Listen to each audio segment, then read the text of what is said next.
Tema kita pada malam hari ini adalah 5 hukum taklifi. Taklifi artinya yang dibebankan kepada manusia. Subscribe, like, share, and comment.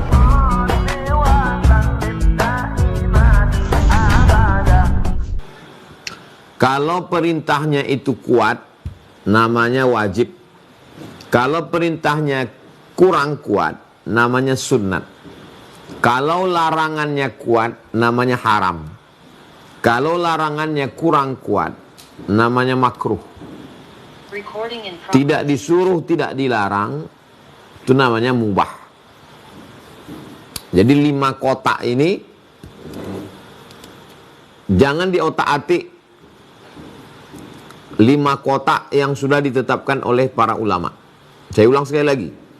Kalau perintahnya kuat, wajib. Kalau perintahnya kurang kuat, sunnat. Jadi yang sunat jangan naikkan ke wajib. Yang wajib, wajib. Yang sunat, sunat. Kalau larangannya kuat, haram. Kalau larangannya kurang kuat, makruh. Yang makruh jangan naikkan ke haram. Tidak diperintahkan, tidak dilarang. Tidak disuruh, tidak dilarang. Maka hukum yang kelima namanya mubah. Mubah artinya boleh.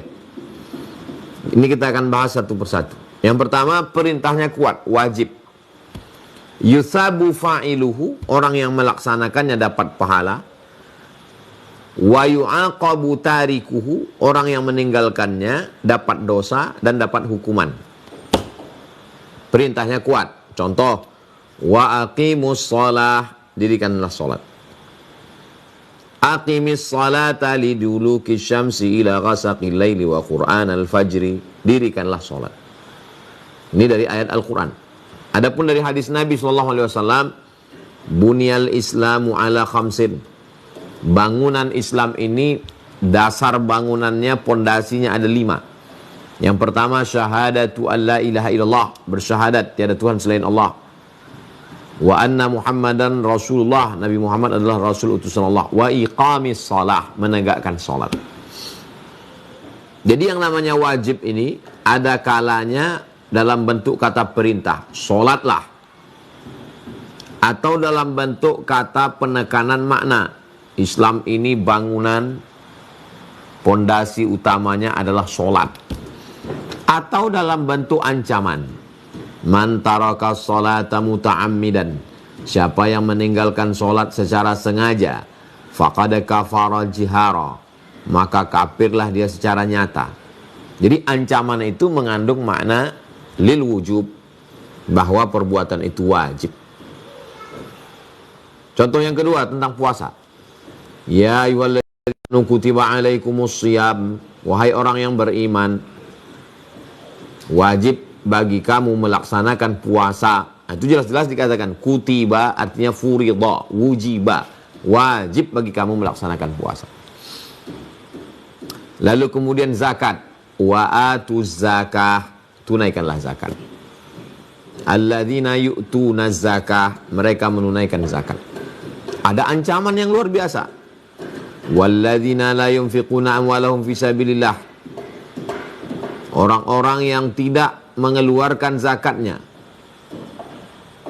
Lalu kemudian bagaimana nanti? Walladzina yaknizuna adh-dhahaba wal fiddata, yang menumpuk emas dan perak, wala yunfiqunaha fisabilillah, mereka tidak menggunakannya, menunaikan zakatnya. Fabashshirhum bi'adzabin alim. Nah, ini dia ancaman.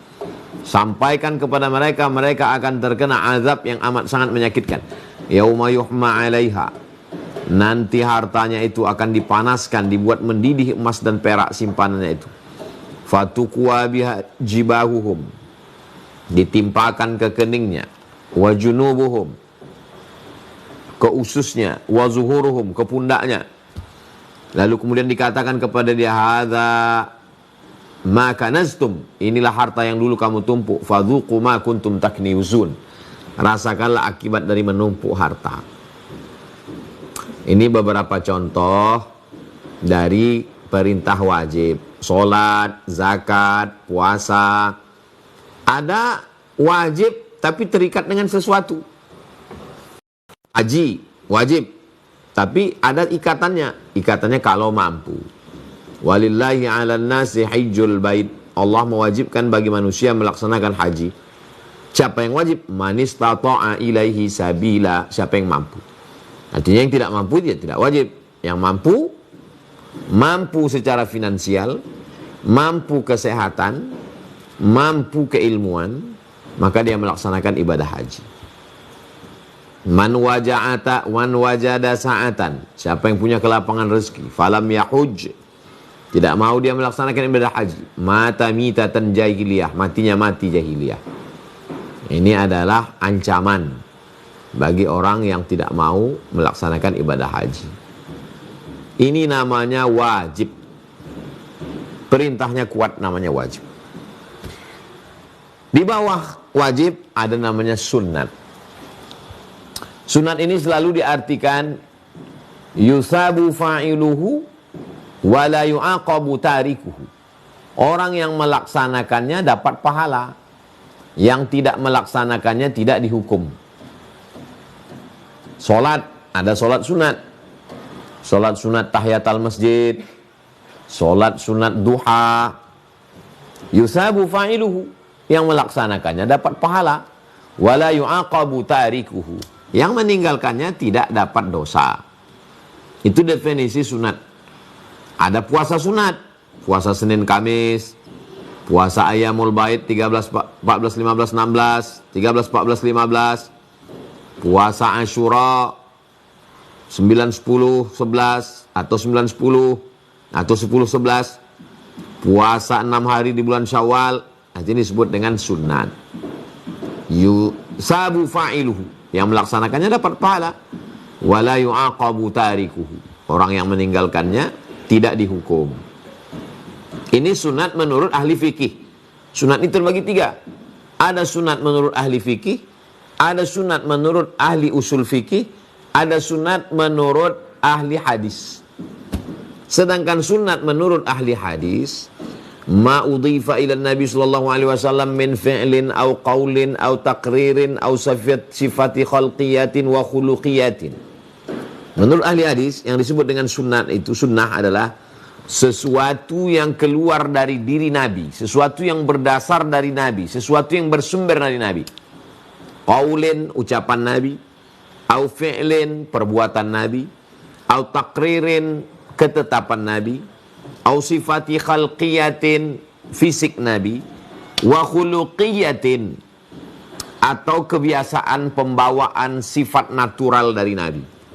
Maka itu disebut dengan sunnah. Maka selalu orang menyebut ini sunnah ini.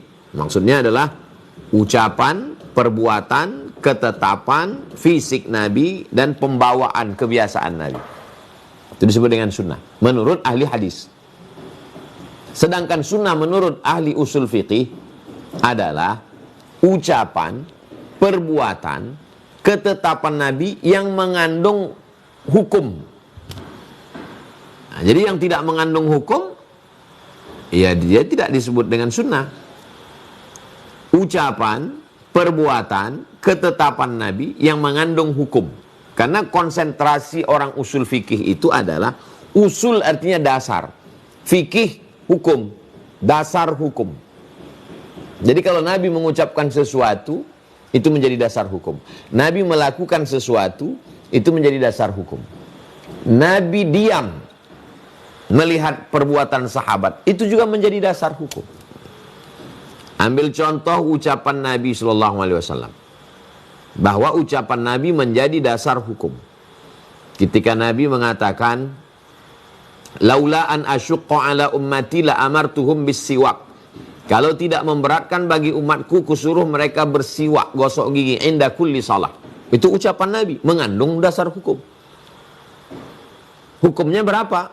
Kalau perintah jadi wajib, kalau kuat perintahnya jadi sunat, kalau larangan menjadi haram, kalau larangannya tidak begitu kuat menjadi makruh. Ucapan Nabi, perbuatan Nabi. Nabi keluar rumah melangkahkan kaki. Nabi ketika naik kendaraan membaca doa. Itu perbuatan Nabi. Perbuatan Nabi mengandung makna hukum. Yang ketiga adalah ketetapan Nabi. Ketetapan Nabi maksudnya Nabi mengakui perbuatan sahabat. Maka kalau Nabi menyuruh namanya qauli, ucapan. Nabi melakukan namanya fi'li. Nabi setuju dengan perbuatan sahabat, itu namanya takriri. Ketetapan dari Nabi SAW. Contoh, Nabi diundang dalam sebuah undangan makan. Lalu ada sahabat Nabi yang makan bob. Bob itu bentuknya seperti biawak.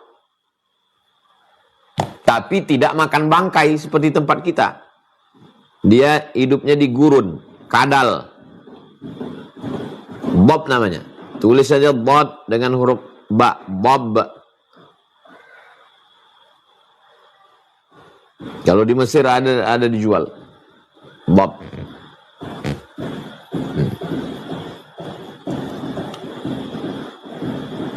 Bob ba. Nabi SAW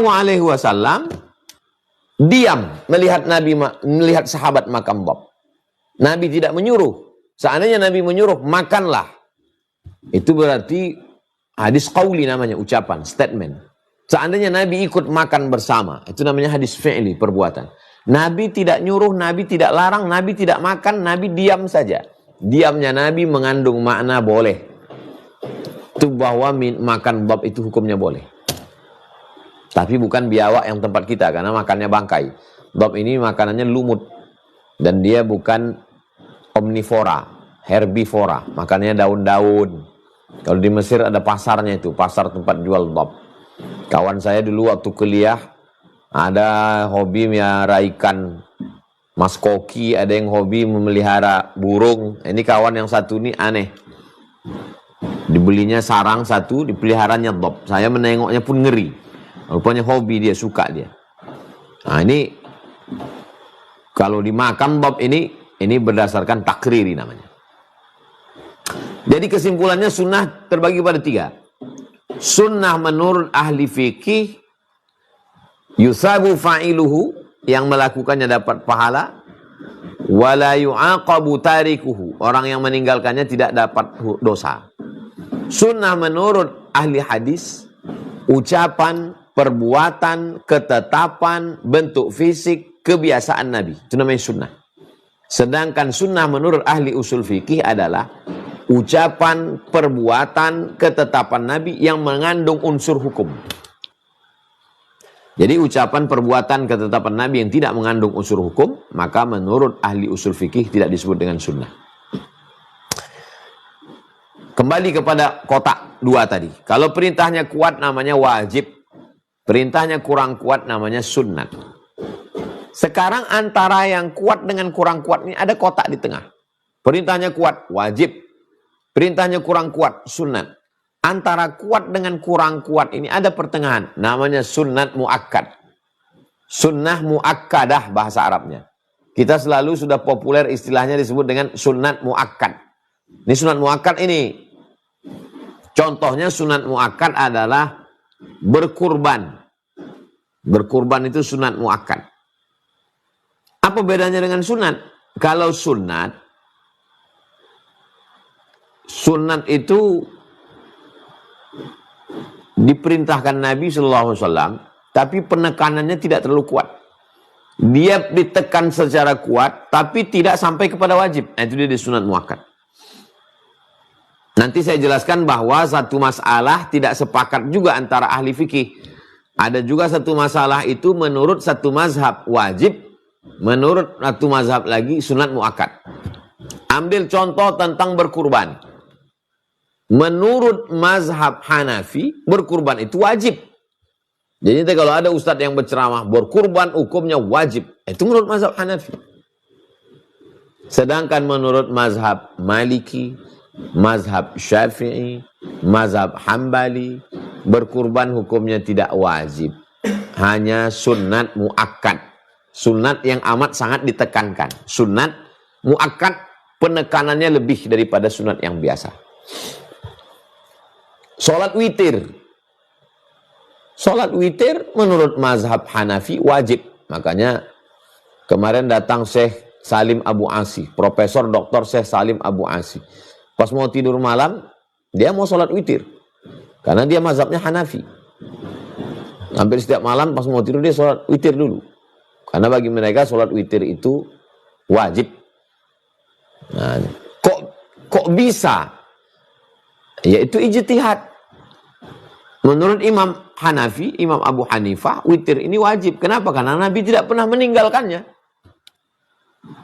Muwazabah, dilaksanakan Nabi secara terus-menerus. Kalau begitu wajib. Sedangkan mazhab Syafi'i melihat dia tidak wajib. Kenapa? Karena Nabi tidak menyebutkan secara tekstual, letterlik, tidak ada kalimat yang mengatakan wajib. Nah, ini yang disebut dengan ikhtilaf. Ikhtilaf artinya perbedaan pendapat antara satu mazhab dengan mazhab yang lain. Sudah jelas, perintahnya kuat namanya wajib. Perintahnya kurang kuat namanya sunnat. Antara kuat dan kurang kuat ada pertengahan namanya sunnat muakkad atau sunnah muakkadah. Ambil contoh solat sunat qabliyah. Man shalla itsnatai asyarata raka'ah. Siapa yang solat 12 rakaat fil yaumi wal lailah, sehari semalam, bunia bihinna baitun fil jannah, dibangunkan untuknya satu tempat dalam surga. Maka ada namanya solat sunat muakkad, solat sunat rawatib yang muakkad. 4 rakaat sebelum zuhur, 2 rakaat setelah zuhur, 2 rakaat setelah maghrib, 2 rakaat setelah isya, 2 rakaat sebelum subuh, 12 rakaat. Itu sunat muakkad. Adapun 2 rakaat sebelum maghrib, 2 rakaat sebelum isya, 2 rakaat sebelum asar, itu hanya solat sunat saja. Tidak sampai kepada solat sunat muakkad. Tahiyatul masjid, solat duha, itu solat sunat, tidak sampai kepada muakkad. Perintahnya kuat, wajib. Perintahnya kurang kuat, sunnat. Kuat tapi tidak sampai ke wajib, sunnat muakkad. Saya ulang sekali lagi. Perintahnya kuat, wajib. Perintahnya kurang kuat, sunnat. Agak kuat tapi tidak sampai ke wajib, namanya sunnat muakkad atau sunnah muakkadah. Udah, selesai masalah perintah. Sekarang masalah larangan. Larangannya kuat, haram. Larangannya kurang kuat, makruh. Larangannya kuat, la taqrabuz zina. Janganlah kamu berzina. Innahu kana fahishatan wa sa'a sabila. Sesungguhnya zina itu adalah perbuatan yang jelek, yang keji, yang menjijikkan, sejelek-jelek jalan. Pertama ada kecaman, ada celaan, dan ada hukuman di dalamnya. Nah, itu salah satu ciri haram. Az-zaniyatu pezina perempuan, wazani pezina laki-laki. Fajlidu kulla wahidin minhuma mi'ata jaldah, cambuklah mereka 100 kali kalau belum nikah. Asy-syaikhu laki-laki yang sudah menikah, wasyaikhatu perempuan yang sudah menikah. Idza zanaya kalau dia berzina, farjumuhumal battah, rajamlah dia, lempar batu sampai mati. Haram karena larangannya sangat-sangat kuat. Minum khamar. Innamal khamru khamar, wal maisir judi, wal ansab menyembelih binatang untuk berhala, wal azlam mengundi nasib. Dikecam dalam 3 kalimat. Rijsun, najis, min amali syaitan, perbuatan setan, fajtanibuh, jauhi. Ini haram karena larangannya sangat kuat. Jadi kalau larangannya sangat kuat, ya ayyuhalladzina amanu jtanibu katsiran minadh-dhann, jangan kamu berburuk sangka, berpersangka buruk, haram. La tusyrik billah, jangan kamu mempersekutukan Allah. Inna syirka la zulmun azim, sesungguhnya syirik itu adalah perbuatan yang amat sangat zalim, sangat besar, sangat besar. Nah, jadi ini contoh larangan haram. Tapi ada larangan yang tidak sampai kepada haram. Man akala basolan, siapa yang makan bawang merah, au thauman, bawang putih, Fala yaqrabanna musallana, jangan dekat-dekat tempat sholat kami. Falyatazil masjidana, tinggalkan masjid kami. Maka hukum memakan bawang putih yang tidak gosok gigi makruh. Itulah dasar mengapa ulama memakruhkan petai dan jengkol. Kan petai dan jengkol nggak ada Nabi makan petai makan jengkol. Dari mana ulama? Penetapan hukumnya berdasarkan kias, analogi. Kalau bawang putih, bawang merah dimakan mentah, tidak gosok gigi mengeluarkan bau, maka petai dan jengkol juga baunya lebih dahsyat. Maka tidak sampai haram, tapi makruh. Nah, ini beberapa dasar hukum. Bahan mentahnya 10. Quran, hadis, ijma', qiyas, syar'u man qablana, saddu zara'i, qaulus sahabi, istihsan, istishab, urf. Tapi yang disepakati 4. Quran, hadis, ijma', qiyas. Yang 6 lagi ikhtilaf antar mazhab. Quran, hadis, ijma', qiyas, syar'u man qablana, saddu zara'i, qaulus sahabi, istihsan, istishab, urf. Lalu seorang pakar hukum mengeluarkan satu hukum berdasarkan dari 10 unsur ini. Lahirlah satu hukum. Apakah hukum perbuatan itu wajib, sunat, atau di atas sunat di bawah wajib, sunat muakkad, atau perbuatan itu haram, atau di bawah haram, perbuatan itu makruh. Tidak disuruh, tidak dilarang, perbuatan itu mubah. 5 hukum itu adalah dalam istilah fikih disebut dengan hukum taklifi, hukum beban yang diberikan kepada manusia. Ini ada beban. Apa hukum beban itu? Hukum beban ini wajib, hukum beban ini sunat, hukum beban ini haram, hukum beban ini makruh, hukum beban ini mubah. Jadi kajian Islam itu secara umum ada 3. Terkait dengan masalah akidah, tentang Allah, tentang Rasulullah, tentang malaikat, tentang hari kiamat, tentang surga, tentang neraka, tentang roh, namanya akidah. Yang kedua, terkait masalah hukum. Hukum sholat, sunatnya, wajibnya, yang membatalkannya, rukun, sunat, syarat, wajib, haram, makruh, mubah. Ini disebut dengan fikih. Sedangkan yang ketiga terkait tentang masalah akhlak, moral, Islamic morality, tentang hasad, tentang dengki, tentang syirik, tentang sum'ah, tentang tawadu, tentang ridho, tentang tawakal. Apapun kitabnya, dimanapun ngajinya, tidak keluar dari 3 unsur ini. Akidah, fikih, akhlak. Jadi yang kita kaji malam ini adalah bagian dari fikih.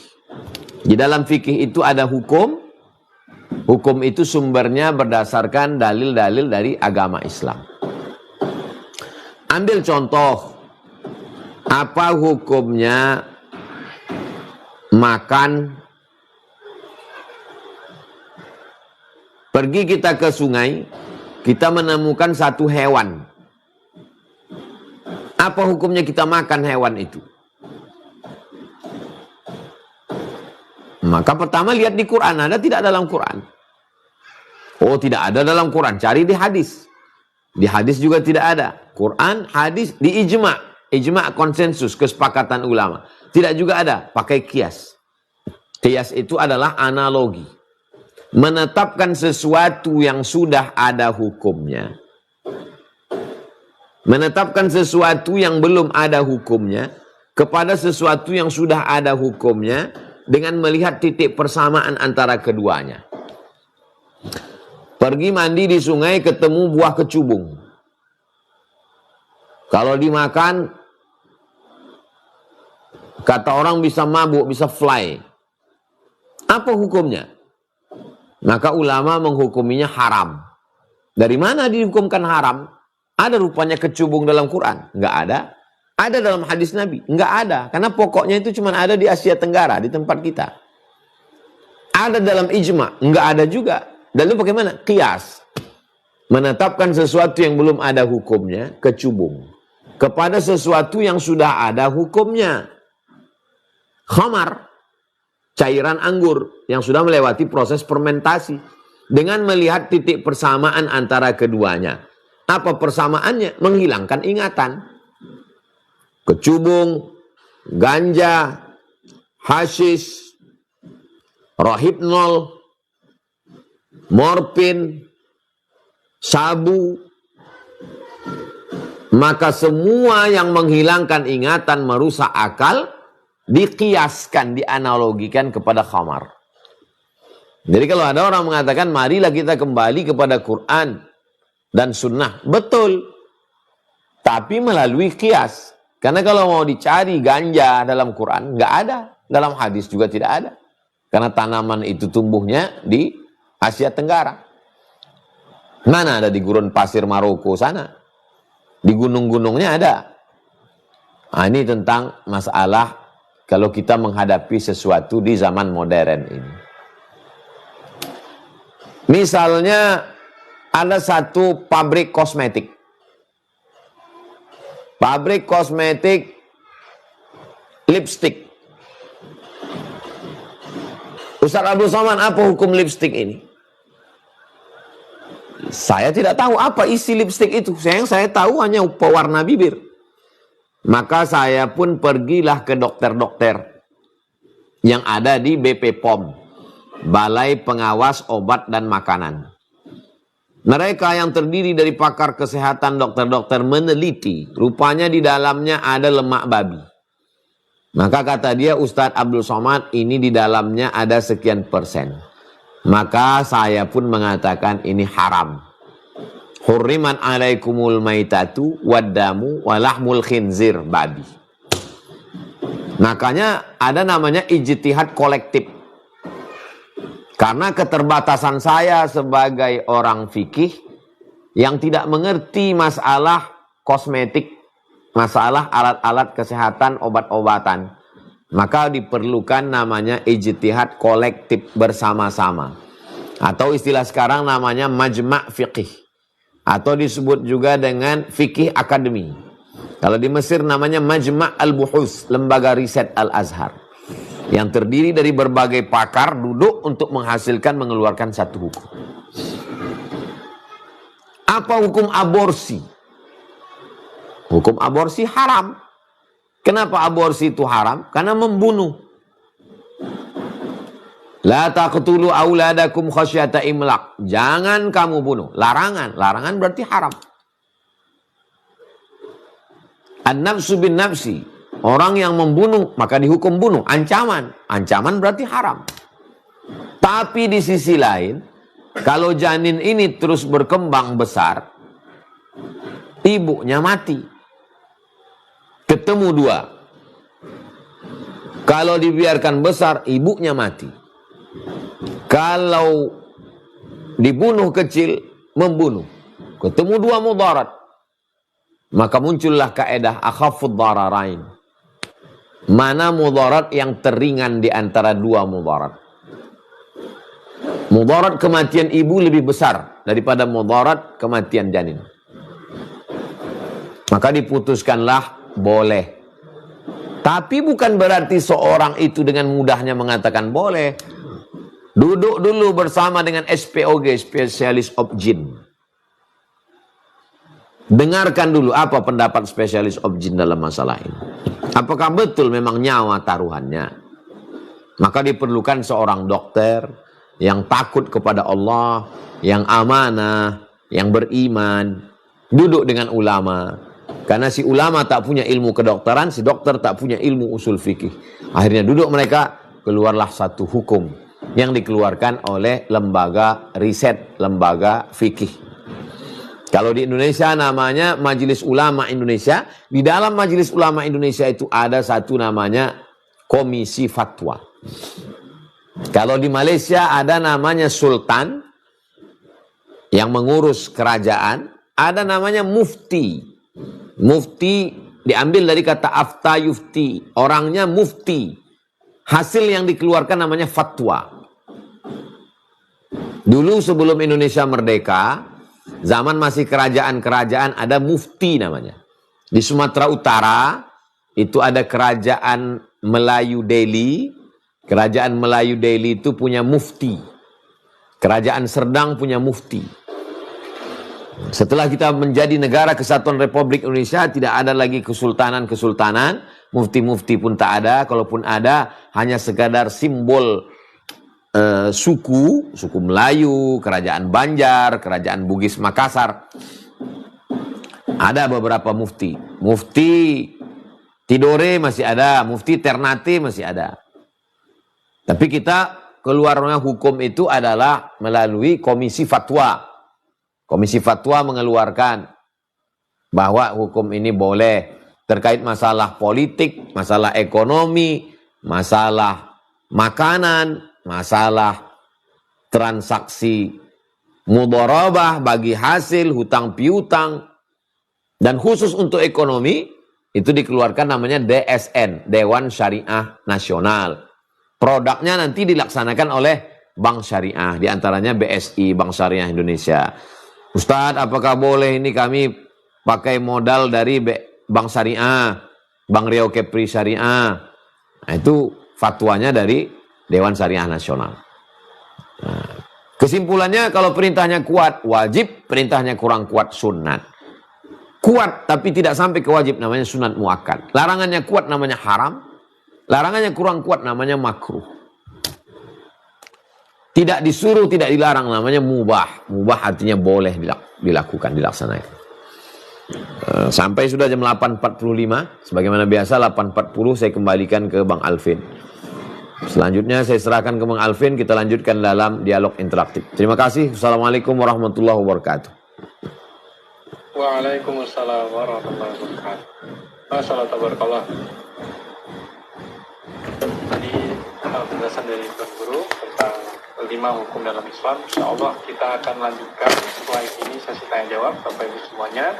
Pastikan Bapak Ibu sudah siapkan ya pertanyaan-pertanyaan untuk nanti disampaikan, dibacakan kepada Tuan Guru. Boleh lewat chat di kolom komentar atau langsung raise hand, angkat tangan.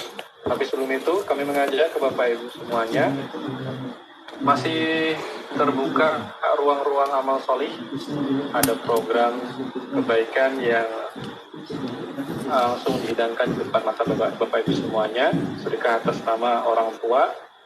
Ini dalam rangka kita mengalirkan pahala jariah kepada kedua orang tua kita. Ada program pembangunan pondok Quran pesantren Az-Zahra. Ini lokasinya di Ribu Panjang. Bapak Ibu bisa ikut kontribusi dengan langsung klik dukung.sidak.id/UAS. Ini tertera lengkap detail apa yang akan dibangun, dan insya Allah dari bangunan ini, dari tempat ini kelak akan dididik para santri-santri generasi penghafal Quran yang nantinya akan berdakwah menyebarkan Quran ke seluruh penjuru di Indonesia bahkan dunia.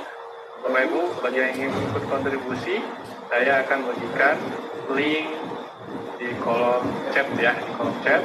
Silakan klik saja dukung.sidak.id/UAS. dukung.sidak.id/UAS. Baik, saya langsung buka kolom chat supaya Bapak Ibu bisa bertanya. Dan kalau yang sudah berdonasi boleh katakan don. Baik. Belum ke jamaah, ada satu pertanyaan yang mengganjal di saya, Ustaz. Bagaimanakah sikap kita terhadap sunnah, Ustaz? Salahkah kita ketika kita beranggapan bahwa meninggalkan sunnah itu sebuah perbuatan yang biasa aja? Kan sunnah nggak wajib. Apakah salah, Ustaz, kita menganggap sunnah itu sepele?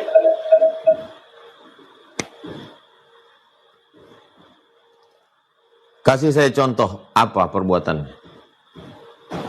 Seperti misalnya, apa Ustaz ya? Sunnah minum sambil sambil duduk gitu ya. Bukan seperti itu. Sunnah minum 3 tegukan. Itu kan sunnah dari Rasulullah. Nah kita minumnya gluk gitu Ustaz. Ya. Apakah itu biasa aja atau memang kita harus benar-benar bahwa menganggap sunnah ini adalah bentuk cinta kita kepada Nabi yang harus dilakukan? Maka sikap yang mana yang harus kita tunjukkan? Tergantung memandangnya dari kacamata apa, aspek apa. Kalau dipandang dari aspek fikih, ya nggak apa-apa. Jadi ada orang misalnya tidak bersiwak, ya secara fikih tidak wajib. Tapi kalau memandangnya akhlak, bagaimana orang yang ngefans dengan tokoh anak-anak funk, orang yang suka koboi, semuanya dia ikuti, sampai tatonya, sampai bagaimana cinta kita kepada Nabi Muhammad SAW. Nah, itu. Makanya ngaji itu orang jangan cuma ngaji fikih. Nanti kalau ngaji fikih aja, itu dia kering sekali. Halal haram, hitam putih. Tapi kalau dia dibawa cerita tentang akhlak, tentang sirah. Jadi kalau kita ngaji, itu sering sekali pasti seragam itu nanti. Akidahnya Imam Abul Hasan Al-Ash'ari, fikihnya mazhab Syafi'i, nanti akhlaknya Ihya Ulumuddin Imam Al-Ghazali. Nanti kita diajak baca sirahnya Syama'il Muhammadiyah. Bagaimana membangkitkan kecintaan kepada Nabi sallallahu alaihi wasallam. Dia seperti puzzle, tidak dipotong-potong. Tapi nanti kalau kita ketemu dengan orang fikih oriented, nggak wajib aja kok, gitu.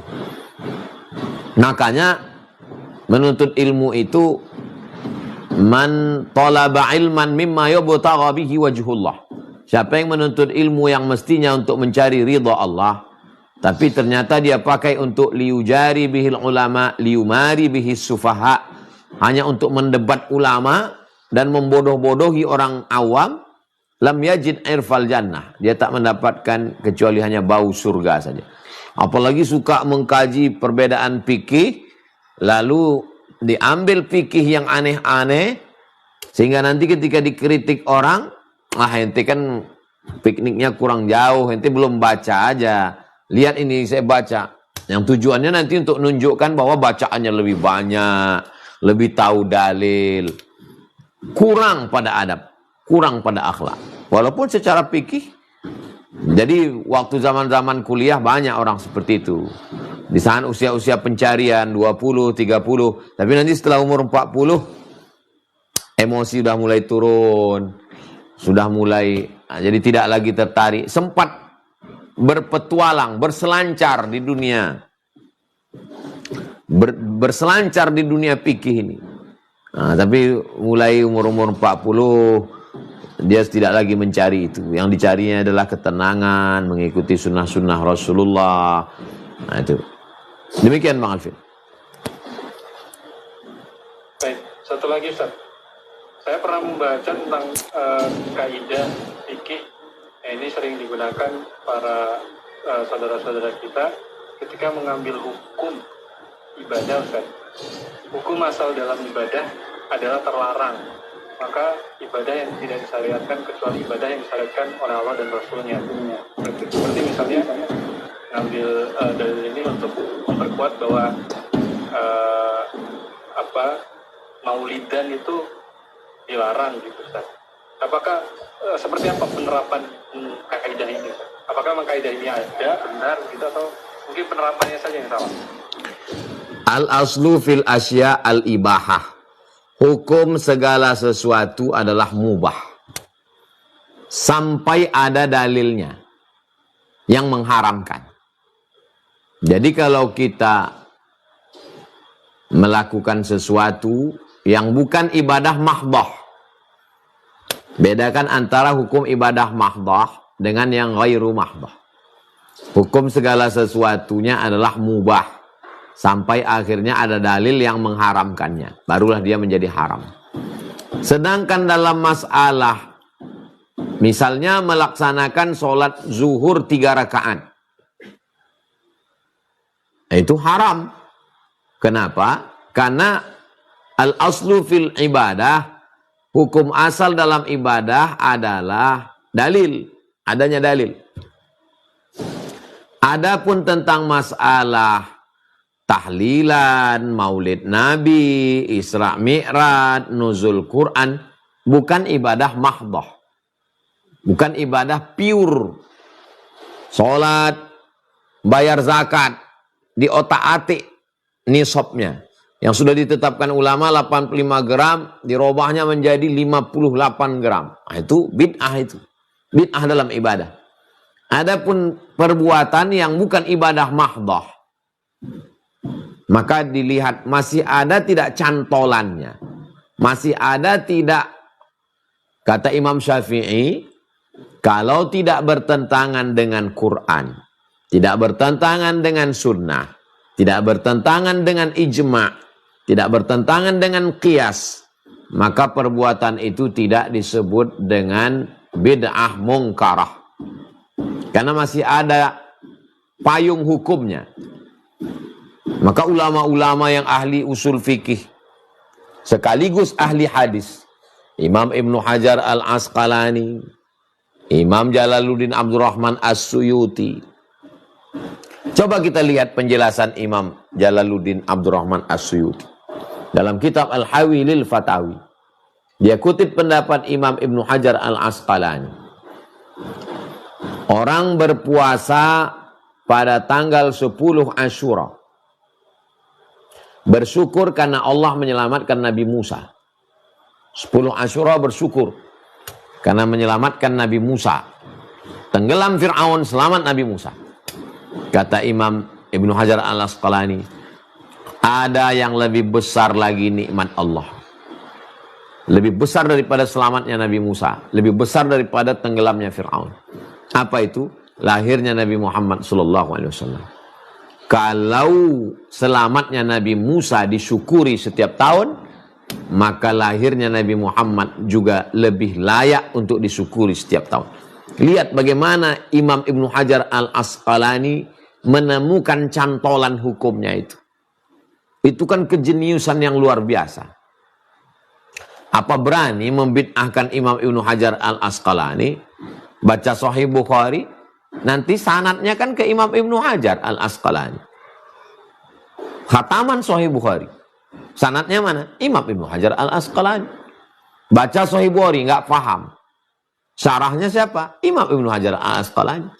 Jadi orang kalau ngaji dia, mengkhatamkan Sahih Bukhari, membaca syarahnya, dia menjadi orang yang insaf, menjadi orang yang dapat menerima pendapat orang lain, bahwa dia bukan apa-apa dan bukan siapa-siapa dibandingkan dengan para ulama yang besar itu.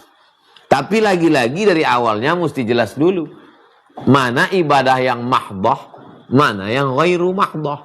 Yang mahdhah itu nggak bisa diotak-atik. Sholat subuh, sholat zuhur, sholat asar, sholat maghrib, sholat isya, puasa Ramadan, dikurangi jadi 25 hari, ditambah jadi 40 hari, itu nggak bisa. Haji dibuat setahun 2 kali, nggak bisa.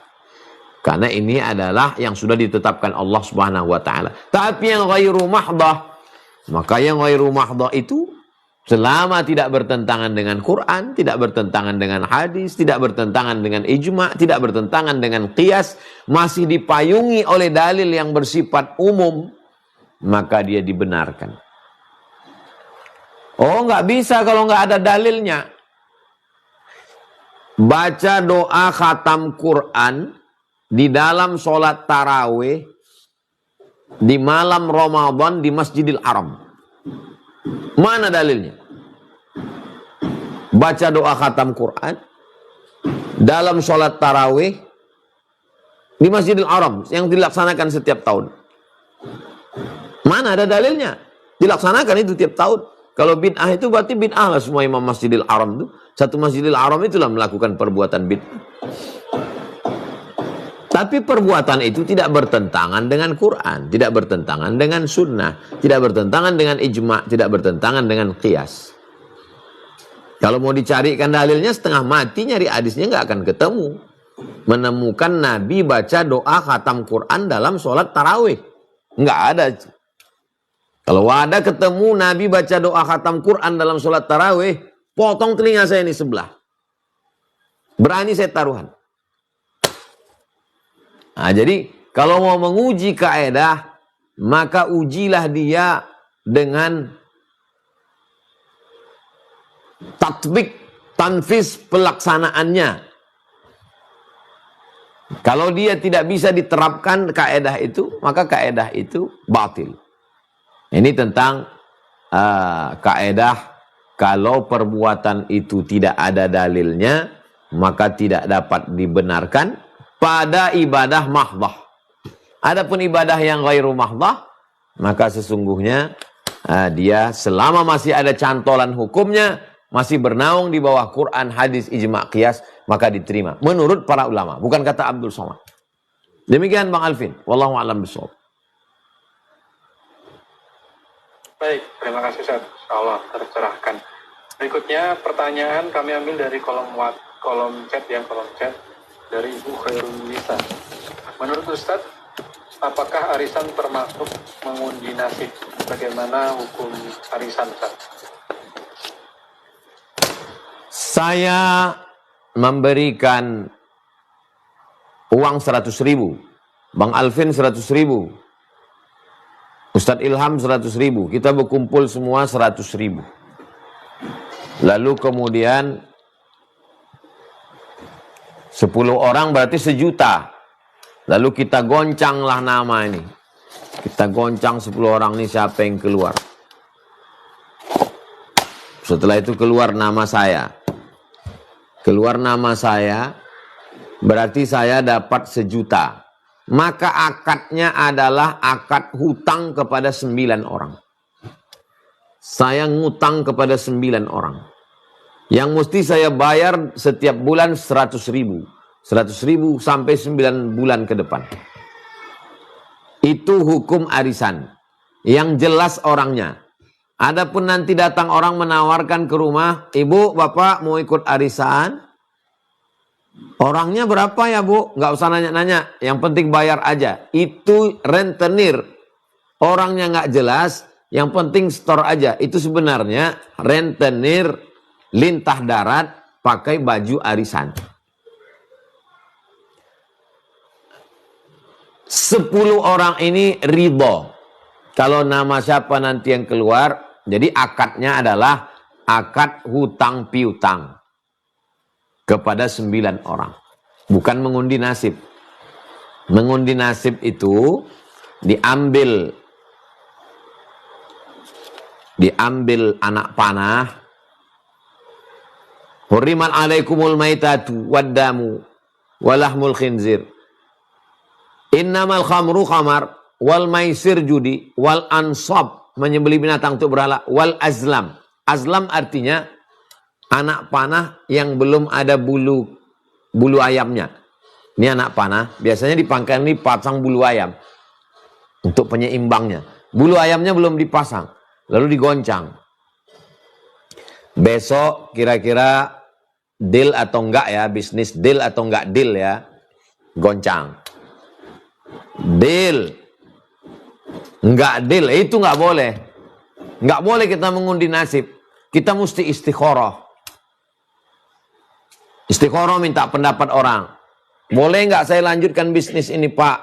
Boleh lanjutkan. Nggak boleh. Nggak boleh mengundi nasib. Adapun yang tadi itu bukan mengundi nasib. Itu adalah hutang piutang akad. Hutang kepada 9 orang. Demikian. Wallahu a'lam bishawab.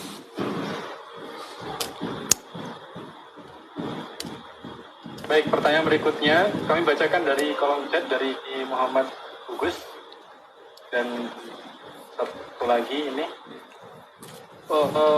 hukum membayar hutang adalah wajib. Kalau misalkan kita berhutang, kemudian kita mau membayar, tapi tidak menemukan orangnya lagi. 2 kondisi Ustaz. Pertama tidak menemukan. Yang kedua, orangnya meninggal. Bagaimana harus membayarnya? Bolehkah disedekahkan?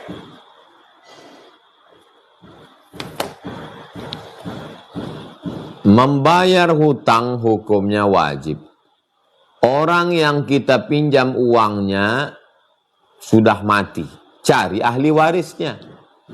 Ahli warisnya tidak ada, orangnya pun hilang entah di mana, maka kita bayarkan ke masalih ammah, kepentingan umum. Niatnya bukan niat sedekah, niatnya niat membayar hutang ke kepentingan umum. Kepentingan umum itu mana? Panti jompo, panti yatim, yang dinikmati oleh umum umat Nabi Muhammad SAW. Karena pada dasarnya kita ini kesatuan. Man qatala nafsan bighairi nafsin faka'annama qatalan nasa jami'an. Kalau kita membunuh satu umat Nabi Muhammad, berarti kita membunuh semua umat. Wa man ahyaha faka'annama ahyan nasa jami'an. Kalau kita menolong satu, berarti kita menolong yang lain. Ini ada satu umat Nabi Muhammad, kita pinjam uangnya, mati dia, hilang dia, ditelan bumi dia, kena tsunami dia, tak dapat ahli warisnya, kita serahkan kepada umatnya yang lain. Karena ini adalah satu kesatuan umat. Ajaran yang mengajarkan big state, negeri besar sedunia, itu ajaran Islam. Pernah terwujud dan akan terwujud di akhir zaman. Nah, jadi kita serahkan kepada masalih ammah, kepentingan umum. Niatnya bukan niat sedekah, niatnya membayar hutang. Kubayarkan hutangku ini kepada fulan yang hilang, kepada almarhum fulan, anak ahli warisnya aku tak jumpa. Lillahi ta'ala. Demikian Bang Alvin. Wallahu a'lam bishawab.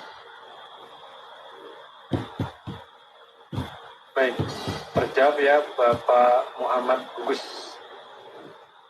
Langsung ini di kolom chat lumayan banyak, pertanyaannya bagus-bagus.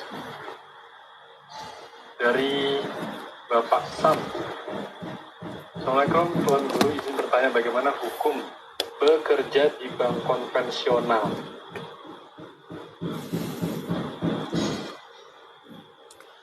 La'anallahu akilar riba. Allah melaknat orang yang makan riba. Wa mukilahu, orang yang dikasih makan riba, atau orang yang menerima perwakilan transaksi riba. Wa katibahu, orang yang mencatatnya, pegawai pencatatnya. Wa syahidaihi, dua orang yang jadi saksinya. Kulluhum sawa, semua mereka sama-sama dilaknat Allah Subhanahu wa taala. Maka hukumnya haram. Dah jelas? Saya ulang sekali lagi, hukumnya haram. Sekarang masuk kasus kedua. Kalau dia keluar dari situ, anaknya mati karena dia tak bisa membeli susu. Istrinya mati karena kelaparan. Diusir karena dia nyewa ngontrak rumah. Motornya ditarik karena motornya belum lunas. Kalau dia keluar, wajib. Tapi kalau dia keluar, mati. Maka masuk kaidah kedua.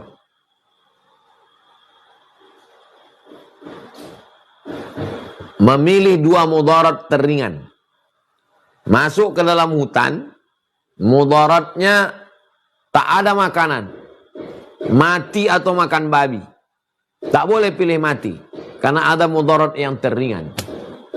Jadi dia sementara dapat pekerjaan yang layak. Sebulan, 2 bulan, 3 bulan, jangan seumur hidup. Selama sebulan ini cari pekerjaan yang gajinya tidak sebanyak itu, tapi insya Allah halal, berkah. Kita minta rezeki yang berkah. Keluar dari situ, carilah yang halal, yang berkah. Demikian penjelasannya. Wallahu a'lam bishawab. Baik, yang di chat kita cukupkan ya. Kita langsung masuk ke sesi tanya jawab untuk para jamaah yang open kamera dan angkat tangan. Saya persilahkan kepada Bapak Dok Haris Official.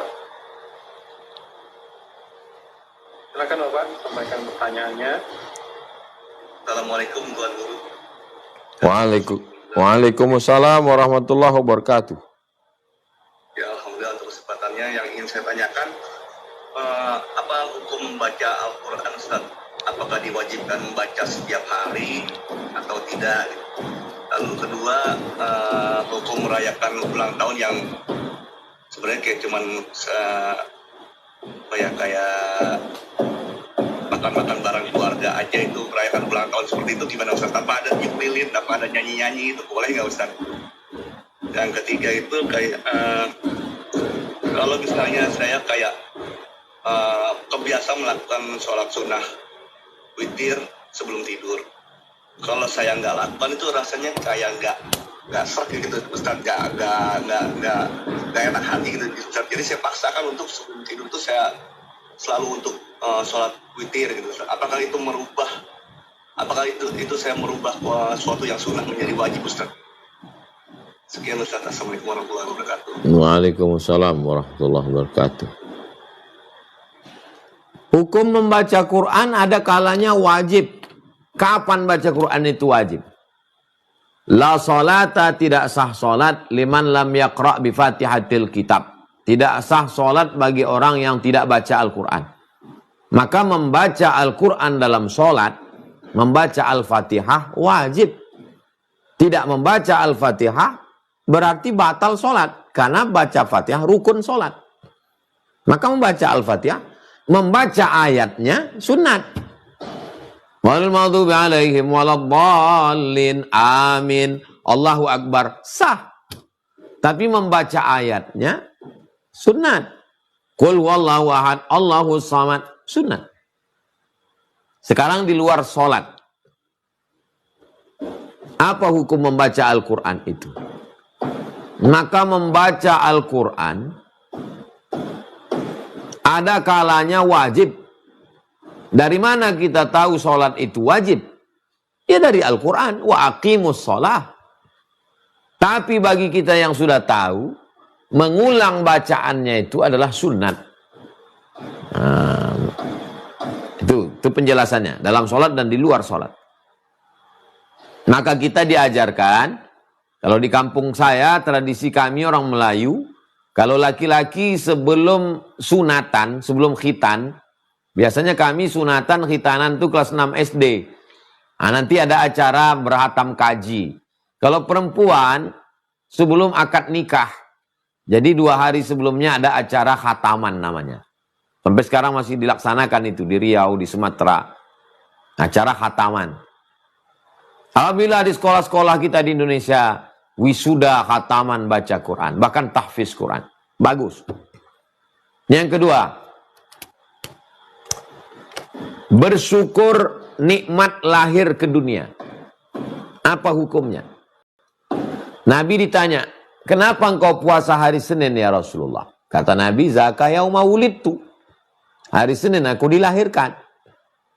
Nabi bersyukur kepada Allah hari lahirnya Rasulullah. Kata Nabi, zaka yauma wulidtu. Hari Senin aku dilahirkan. Nabi bersyukur kepada Allah hari lahirnya dengan cara berpuasa.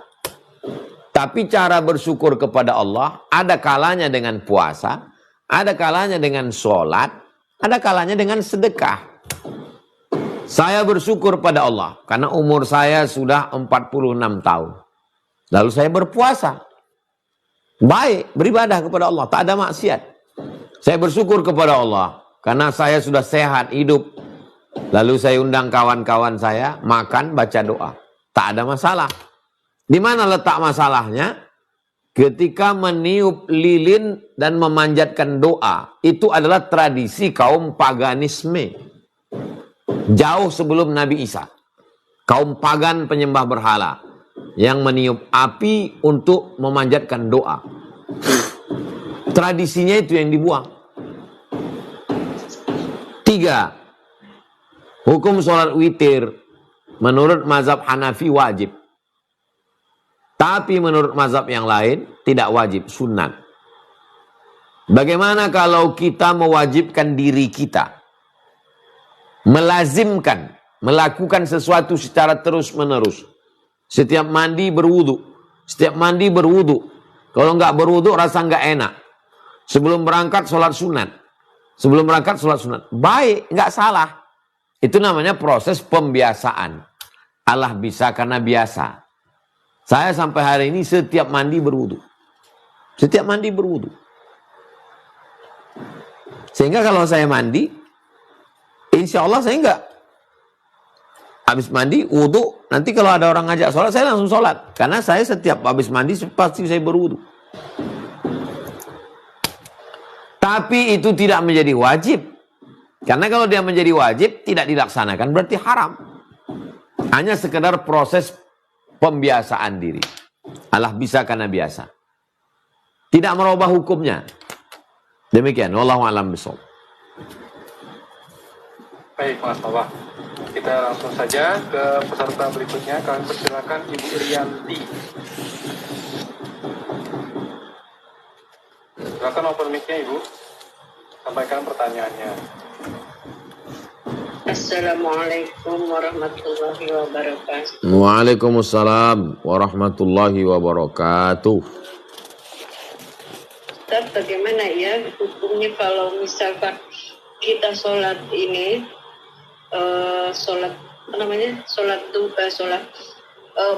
membayar sholat yang sudah pernah ditinggalkan di masa lalu, terus sudah itu saya bayar sholat zuhurnya itu saya bayar, tapi kadang-kadang saya nggak tahu yang saya tinggalkan itu sholat zuhur atau jadi saya kadang-kadang hanya membayar di waktu sholat subuh. Kadang-kadang kalau waktunya karena berhubung kaki saya juga nggak mampu berlama-lama gitu Ustaz. Terus terus apa namanya sholat ini kadang-kadang saya sholat sunnah penglihatan atau ba'diyatan. Saya kadang-kadang membayar, kadang-kadang nggak membayar sholat yang saya tinggalkan itu di waktu zuhur, tapi subuh saya bayar, kadang-kadang saya bayar, kadang-kadang enggak, terus asar juga enggak, kadang-kadang dibayar gitu. Itu bagaimana ini Ustaz? Karena menurut saya saya itu enggak begitu bisa karena kaki saya ini ada nggak bisa tahan lama-lama duduk berdiri gitu Ustaz. Saya kadang-kadang membayar gitu tentang yang lama saya tinggalkan, tapi gimana keadaan kaki saya jadi tidak bisa konsen untuk membayar. Kadang bisa waktu saya bisa aja saya bayar, kadang-kadang saya bayar itu yang gitu Ustaz. Bagaimana hukumnya itu? Terima kasih. Assalamualaikum warahmatullahi wabarakatuh. Waalaikumsalam warahmatullahi wabarakatuh. Sepakat 4 mazhab. Paling tua mazhab Hanafi, nomor 2 mazhab Maliki, nomor 3 mazhab Syafi'i, nomor 4 mazhab Hambali, bahwa solat yang tinggal itu wajib diqadha. La kaffarata laha illa dzalik, tidak ada yang bisa menebusnya kecuali qadha. Teknis cara mengqadhanya, selesai solat kita qadha. Habis solat zuhur kita solat qadha. Usolli fardhu zuhri 4 raka'atin qadha'an. Saya solat zuhur 4 rakaat qadha. Saya tidak bisa berdiri Ustadz, qadhanya duduk saja. Qadha duduk. Duduk, tak bisa berdiri, sakit kaki, duduk. Allahu Akbar. Allahu Akbar kabira walhamdulillahi katsira subhanallahi bukratan wa asila. A'udzubillahi minasyaitonir rajim. Bismillahirrahmanirrahim. Alhamdulillahirabbil alamin arrahmanir rahim maliki yaumiddin iyyaka na'budu wa iyyaka nasta'in ihdinas siratal mustaqim siratal ladzina an'amta 'alaihim ghairil maghdubi 'alaihim waladdallin. Amin. Bismillahirrahmanirrahim. Qul huwallahu ahad, Allahus samad, lam yalid wa lam yulad wa lam yakul lahu kufuwan ahad. Allahu akbar. Subhana rabbiyal azimi wa bihamdihi. Sami Allahu liman hamidah. Rabbana lakal hamdu mil'us samawati wa mil'ul ardi wa mil'u ma syi'ta min syai'in ba'du. Allahu akbar. Subhana rabbiyal a'la wa bihamdihi. Allahu akbar. Rabbi firli warhamni wajburni warfa'ni warzuqni wahdini wa'afini wa'fu anni. Allahu akbar. Subhana rabbiyal a'la wa bihamdihi. Allahu akbar. At-tahiyatul mubarakatus salawatut thayyibatu lillah. Assalamu alayka ayuhan nabiy wa rahmatullahi wa barakatuh. Wassalamu alayna wa ala ibadillahi salihin. Asyhadu an la ilaha illallah, asyhadu anna Muhammadar Rasulullah. Allahumma salli ala sayyidina Muhammad wa ala ali sayyidina Muhammad kama sallaita ala sayyidina Ibrahim wa ala ali sayyidina Ibrahim. Allahumma barik ala sayyidina Muhammad wa ala ali sayyidina Muhammad kama barakta ala sayyidina Ibrahim wa ala ali sayyidina Ibrahim fil alamin innaka Hamidum Majid. Assalamualaikum warahmatullahi. Assalamualaikum warahmatullahi. Satu rakaat dengan iftitah dengan tasyahud 1 menit 15 detik. Berarti kalau tidak pakai iftitah dan tidak tasyahud 1 menit. Berarti 4 rakaat hanya 4 menit. Sudah saya praktekkan. Siapa yang bilang berat? Siapa yang bilang berat?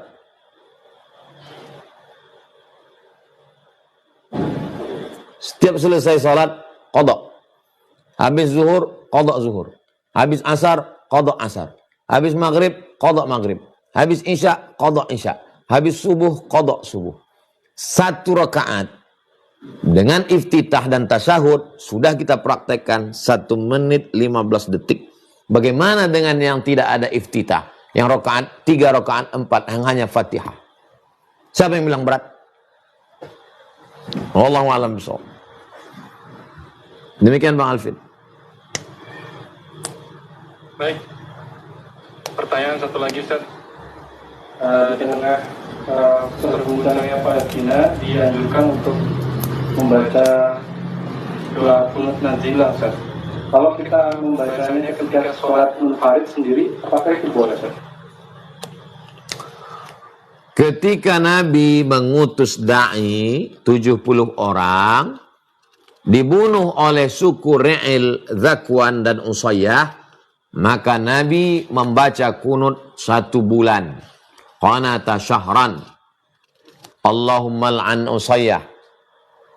Allahumma al'an Zakwan. Allahumma al'an, laknatlah bani Zakwan, Usayyah. Itu 1 bulan. Bagaimana kalau sholat sendirian? Maka kita baca kunut nazilah. Sami Allahu liman hamidah di rakaat terakhir. Sami Allahu liman hamidah. Rabbana lakal hamdu mil'us samawati wal ardi mil'u ma syi'ta min syai'in ba'd. Allahumma hdini fiman hadait wa afini fiman afait tawallani fiman tawallait wa barik li fima atait wa qini bi rahmatika syarra ma qadait fa innaka taqdi wa la yuqda alaik wa innahu la yadhillu man walait wa la ya'izzu man adait tabarakta rabbana wa ta'alait falakal hamdu ala ma qadait nastaghfiruka wa natubu ilaik. Allahumma ansur ikhwanana al-mujahidin al-mustad'afina fi Falastin. Allahumma ansur ikhwanana al-mujahidin fi Falastin. Allahumma dammir a'da'aka a'da'ad-din. Allahumma syattin syamlahum wa farriq jam'ahum waj'al kaidahum fi nuhurihim.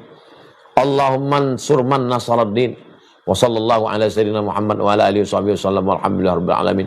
Allahu akbar. Kunut nazilah pada subuh, zuhur, asar, maghrib, isya, Jumat. Saya kemarin di Brunei Darussalam, sejak Covid sampai sekarang mereka masih kunut nazilah. Salat isya kunut nazilah, salat Jumat kunut nazilah. Allahumma dafa'annal ghala wal waba wal baras wal juzam wal COVID-19 wal Covid. Minta jauhkan dari segala musibah. Demikian, wallahu a'lam bishawab. Baik, Masya Allah, tabarakallah. Alhamdulillah, Bapak Ibu. Rahmati Allah sudah pukul 21.25 menandakan bahwa hadis kita sudah berada di penghujung akhir. Kami minta dari seluruh mungkin ada sembahang kata terakhir untuk mengakhiri majelis malam hari ini.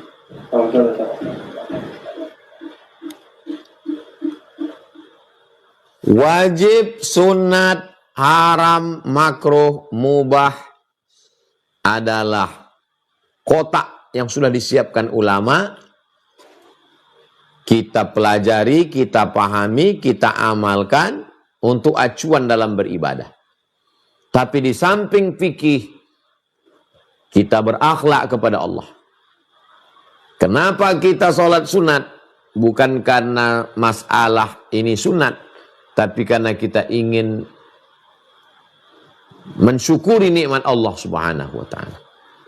Jadi jangan terjebak pada hukum, walaupun kita mengkaji hukum, tapi kita lebih pada akhlak kepada Allah Subhanahu wa ta'ala. Ngaji hukum, ngaji akidah, ngaji akhlak. Itu yang sedang kita susun sekarang dalam pertemuan-pertemuan kita. Tema-tema kita tak keluar dari 3. Akidah, fikih, akhlak. Demikian Bang Alfi. Baik, dan kami minta kesediaannya kepada Tuan Guru untuk mengakhiri dengan kita sama-sama berdoa. Juga tanpa kita doakan saudara-saudara kita di Gaza. Astaghfirullahaladzim, astaghfirullahaladzim, astaghfirullahaladzim, alladzi la ilaha illa huwal hayyul qayyum wa atubu ilaih. A'udzubillahi minasyaitonir rajim. Bismillahirrahmanirrahim. Alhamdulillahi rabbil alamin. Arrahmanir rahim. Maliki yaumiddin. Iyyaka na'budu wa iyyaka nasta'in. Ihdinas siratal mustaqim, siratal ladzina an'amta 'alaihim ghairil maghdubi 'alaihim waladdallin. Allahumma shalli ala sayyidina Muhammad wa ala ali sayyidina Muhammad. Rabbana 'alaika tawakkalna, kepada Engkau kami bertawakal, wa ilaika anabna, kepada Engkau kami berserah diri, wa ilaikal masir, kepada Engkau kami semua akan kembali. Allahumma ansur ikhwanana al-mujahidin al-mustad'afina fi Palestin. Ya Allah, tolong saudara kami yang lemah, yang sedang berjuang di Palestina. Allahumma dammir a'da'aka a'da'ad-din. Hancurkan musuh-musuhmu, musuh agamamu ya Allah. Allahumma syattid syamlahum wa farriq jam'ahum. Hancur leburkan barisan mereka. Buat mereka terpecah, tercerai-berai. Waj'al kaidahum fi nuhurihim. Buat mereka tenggelam dalam tipu daya muslihat mereka. Allah mansur man nasaraddin. Tolonglah orang yang menolong agamamu ya Allah. Allahumma harriril masjidil aqsa min aidil yahud. Selamatkan, merdekakan, bebaskan Masjidil Aqsa dari tangan-tangan orang Yahudi. Allahumma wahid sufufana. Satukan saf barisan kami. Waj'alna minal mutahabbina bijalalik. Jadikan kami berkasih sayang karena Engkau. Allahumma ja'al syuhada'ana. Jadikanlah syuhada-syuhada kami itu syafi'ina lana. Mereka nanti memberikan syafaat kepada kami ketika kami menghadap-Mu ya Allah. Allahumma qawwi imanana, kuatkan iman kami. Wa sahih ajsadana, sehatkan badan kami. Wa ja'alna minar rasyidin. Jadikan kami orang yang lurus. Berpikir lurus, berkata lurus, beramal lurus. Wafiqna lima tuhibbuhu wa tardah. Tanamkan taufik dan ridhamu dalam hati kami. Allahumma faqihna fid din, dalamkan ilmu agama kami. Wa'allimna ta'wil, ajarkan kami pemahaman yang benar. Warzuqna fahmal mursalin, berikan kami pemahaman seperti yang Kau berikan kepada para nabi, rasul-rasulmu, wali-walimu ya Allah. Rabbana fil lana dzunubana wa liwalidayna warhamhuma kama rabbayana shaghira. Orang-orang yang sudah mendahului kami, bil khusus Habib Mahdi bin Syihab, Ustaz Hasbullah, dosen UIN Fakultas Usuluddin, arwahi abaina wa ummahatina wa ajdadina wa jaddatina wa limasyaikhina. Allahumma fir lahum warhamhum wa'afihim wa'fu anhum waj'alil jannata mathwahum. Allahumma ja'al quburahum rawdatan min riyadil jinan, la taj'al quburahum hufratan min hufarin niran. Wajma'na wa iyyahum ma'al habibil mustafa fi jannatikal ula. Wa sallallahu ala sayyidina Muhammad wa ala alihi wa sahbihi wasallam. Walhamdulillahi rabbil alamin. Taqabbalallahu minkum minna wa minkum taqabbal ya karim. Terima kasih segala perhatian. Mohon maaf segala kesilapan dan kekhilafan. Terus ngaji, terus mengaji, beramal ikhlas, istiqamah, berjamaah. Terima kasih Bang Alvin beserta seluruh tim yang ada di Pontianak, tim Pekanbaru. Wassalamualaikum warahmatullahi wabarakatuh. Subscribe, like, share, and comment.